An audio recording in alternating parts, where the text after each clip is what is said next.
Hello students. Today let us learn the fourth lesson of your textbook First Flight. The name of this chapter is From the Diary of Anne Frank. Anne Frank was born on 12th June 1929 and died in February or March 1945.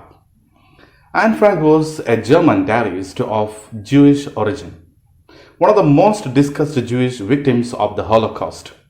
She gained fame posthumously with the publication of The Diary of a Young Girl, in which she documents her life in hiding from 1942 to 1944 during the German occupation of the Netherlands in the World War II. Her diary made Anne Frank a symbol of the millions of Jews who were murdered during the Second World War. It is one of the world's best known books and has been the basis for several plays and films. This lesson is an excerpt from Diary of a Young Girl or The Diary of Anne Frank. It is an autobiography that was first published in 1947.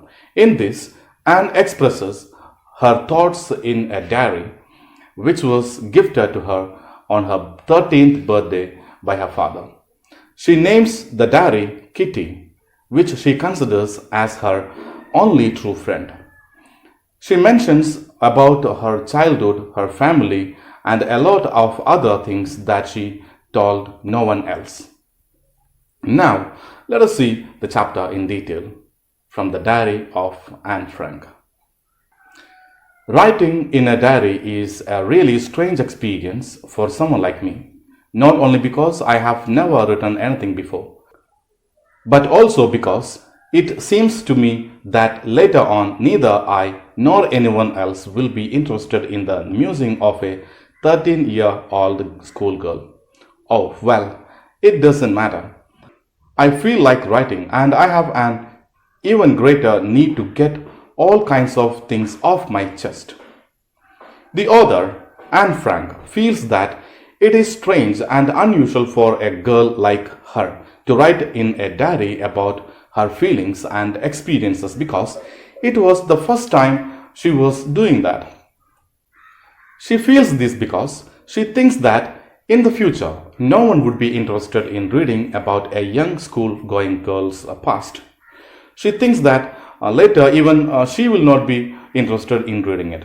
But then she puts these thoughts away and decides that she should write if she feels like doing so. She feels the need to write because there were a lot of thoughts she had been holding onto lately and she needed to get them off her mind. It is known that writing one's thoughts act as therapy. She makes the decision of writing a diary. Paper has more patience than people. I thought of this saying on one of those days I was feeling a little depressed and was sitting at home with my chin in my hands, bored and listless, wondering whether to stay in or go out. Anne Frank feels that paper has much more capacity to absorb thoughts than people. People have low patience levels, but a piece of paper, being a non-living thing, would not refuse from absorbing her thoughts.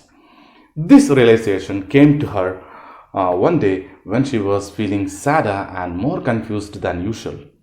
She could not even decide whether to go out or to stay at home at that time. I finally stayed where I was, brooding.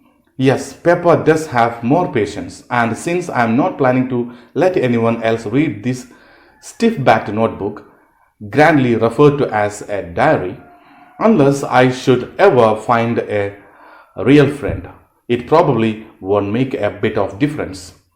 Now I am back to the point that prompted me to keep a diary in the first place. I don't have a friend. When she finally decided to stay at home, she sat being depressed and in deep thought, or she was brooding. Again, she thought that paper had more patience and she decided to write everything that came in her mind because she did not intend to make anyone read her diary unless she found a real friend. By real friend, she meant a friend with whom she could share all her thoughts, all her secrets. The author, Anne Frank, then comes back to the point where she thought of beginning to write a diary. It is because she is lonely and she does not have a true friend to talk to. Let me put it more clearly. Since no one will believe that a 13-year-old girl is completely alone in the world, and I'm not. I have loving parents and a 16-year-old sister, and there are about 30 people I can call friends. I have a family, loving aunts, and a good home. Now, on the surface, I seem to have everything except my one true friend. She then goes on explaining why she feels the need for a friend. She feels that no one is going to believe that a young girl like her is all alone, which practically she is not, because she has a loving family, near about 30 people that can be called friends, and a 16-year-old sister, loving aunts, and a good place to stay, a very wonderful home, a loving family. This depicts a clear picture of a happy family, but the one thing that lacks in her life is the presence of a true friend with whom she can share everything. Everything means everything that she has got in her mind. All I think about when I am with friends is having a good time. I can't bring myself to talk about anything but ordinary everyday things. We don't seem to be able to get any closer, and that is the problem. Maybe it's my fault that we don't confide in each other. In any case, that is just how things are. And unfortunately, they are not liable to change. Therefore, I have started the diary. What she thinks about when she is with her friends is to have a good time with them. And of course, she doesn't have such a good time when she is with her friends, because she is liable to talk only ordinary everyday things to her friends, but not real stuff that is going on in her lives and in her mind. Despite trying hard, they are unable to get closer. She feels that it may be her fault that she is not able to trust anyone, and she is unable to tell her private thoughts to anyone. And she is not able to come any closer to any of her friends. She feels that the current situation cannot be changed, and thus she needs to write her feelings in the diary. And that's why she decided to write a diary. To enhance the image of this long-awaited friend in my imagination, I don't want to jot down the facts in this diary the way most people would do. But I want the diary to be my friend, and I'm going to call this friend Kitty. Since no one would understand a word of my stories to Kitty if I were to plunge right in, I would better provide a brief sketch of my life, much as I dislike doing so. Usually, when someone writes in a diary, they list down all the facts about them in a formal manner, which Anne doesn't want to do. This is because she wanted to give her long-awaited friend a better image, and thus decides to name the diary as Kitty. She gives a name to her friend. She thinks that writing without giving details about the background story or what was her life so far would be ineffective. So, even though she disliked talking about her life, she gives brief details about her life, so that in future, if someone reads her diary by chance, they would understand it better. My father, the most adorable father I have ever seen, didn't marry my mother until he was 36 and she was 25. My sister Margaret was born in Frankfurt in Germany in 1926. I was born on 12 June 1929. I lived in Frankfurt until I was 4. My father emigrated to Holland in 1933. My mother, Edith Hollander Frank, went with him to Holland in September, while Margaret and I were sent to Aachen to stay with our grandmother.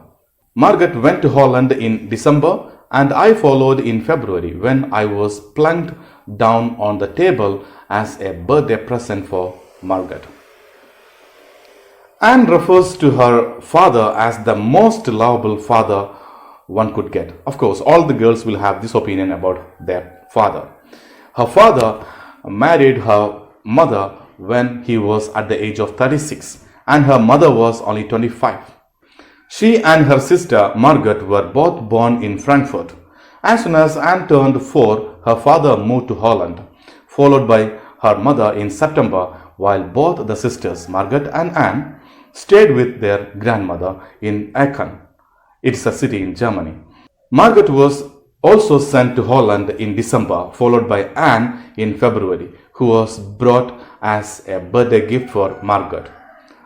So Anne was taken to Holland as a birthday gift for Margaret. I started right away at the Montessori nursery school. I stayed there until I was 6, at which time I started in the first form. In the 6th form, my teacher was Mrs. Kuparas, the headmistress. At the end of the year, we were both in tears as we said a heartbreaking farewell. In the summer of 1941, Grandma fell ill and had to have an operation. So my birthday passed with little celebration. In Holland, Anne was sent to Montessori nursery school. It was her first school. She started from first form. She had Mrs. Kuparas, the headmistress, as her teacher in 6th form, who even cried at the time of farewell. In 1941, Anne's birthday could not be celebrated well because her grandmother fell ill and underwent an operation. Grandma died in January 1942. No one knows how often I think of her and still love her. This birthday celebration in 1942 was intended to make up for the other, and Grandma's candle was lit along with the rest.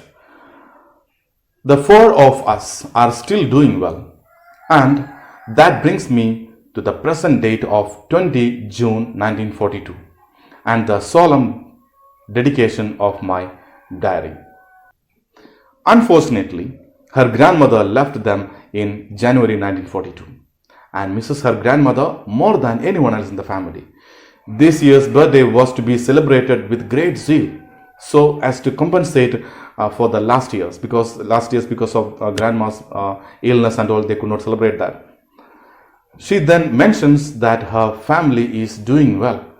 They were living a very happy life, which sums up her background and brings her to the present date of June 20, 1942, when she is writing her diary. Saturday, 20 June 1942. Dearest Kitty, our entire class is quaking in its boots. The reason, of course, is the forthcoming meeting in which the teachers decide who will move up to the next form and who will be kept back. Half the class is making bets. GN and I laugh ourselves silly at the 2 boys behind us, CN and Jackas, who have staked their entire holiday savings on their bet. From morning to night, it is, you are going to pass. No, I am not. Yes, you are. No, I am not. Even G's pleading glances and my angry outbursts can't calm them down. If you ask me, there are so many dummies that about a quarter of the class would be kept back. But teachers are the most unpredictable creatures on earth. On June 20, 1942, Anne begins writing in her diary, addressing it as her dearest friend Kitty. She mentions how her entire class is nervous about their results. It is unpredictable and will be decided by a meeting of teachers in which they will select students to be moved to the next class or kept back in the same class itself. Many students were making bets. Some had put in their entire summer savings at stake. She and her friend Jian also made fun of the nervous boys. They kept on saying to each other that I am not going to pass, while others would console them and say you are going to or you would. Jian was polite as she tried to stop them from making noises while Anne scolded them, but none of it worked. According to Anne, about a quarter of class should not be allowed to pass because they hardly respond or take part in any of the activities in the class. She refers to them as dummies because she says teachers are the most unpredictable creatures on the earth. I'm not so worried about my girlfriends and myself. We will make it. The only subject I'm not sure about is maths. Anyway, all we can do is wait. Until then, we keep telling each other not to lose heart. Anne says that she is not bothered about her friends and about herself because she is sure that they all will pass. The only subject that she is unsure about is mathematics. She seems to be having a tough time with the subject, but all they could do was wait for the results and not to lose their hope. I get along pretty well with all my teachers. There are 9 of them, 7 men and 2 women. Mr. Keesing, the old fogey who teaches maths, was annoyed with me for ages because I talked so much. After several warnings, he assigned me extra work. An essay on the subject, a chatterbox. A chatterbox, what can you write about that? I would worry about that later, I decided. I jotted down the title in my notebook, tucked it in my bag and tried to keep quiet. She tells how she has a great relationship with all her teachers except the maths professor, and she is poor in mathematics as well. He was constantly irritated by her talkativeness. She used to be a chatterbox in the class. Always she used to talk. Despite several warnings, Anne did not stop talking in his class, which prompted him to give her extra homework as a punishment. The first one was to write an essay on Chatterbox, an apt punishment for the girl, which she thought was a weird topic to write on because what could one write about that particular topic? For the moment, she wrote the topic in her notebook, kept it in her bag, and focused on staying quiet in the class. Of course, she is unable to do that. That evening, after I had finished the rest of my homework, the note about the essay caught my eye. I began thinking about the subject while chewing the tip of my fountain pen. Anyone could ramble on and leave big spaces between the words, but the trick was to come up with convincing arguments to prove the necessity of talking. I thought, and suddenly I had an idea. I wrote the 3 pages Mr. Keesing had assigned me and was satisfied.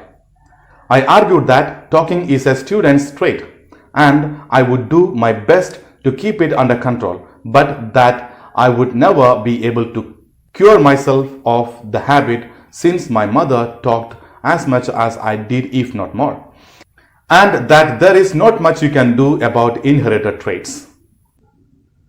Anne came across the note she made as a reminder for the essay after she had finished the rest of her homework.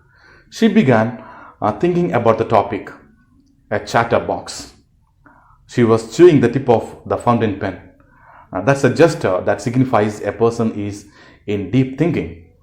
While anyone could mention random stuff written for the sake of filling pages, like writing big letters and giving gaps between the words, all those she could do to write for the sake of writing.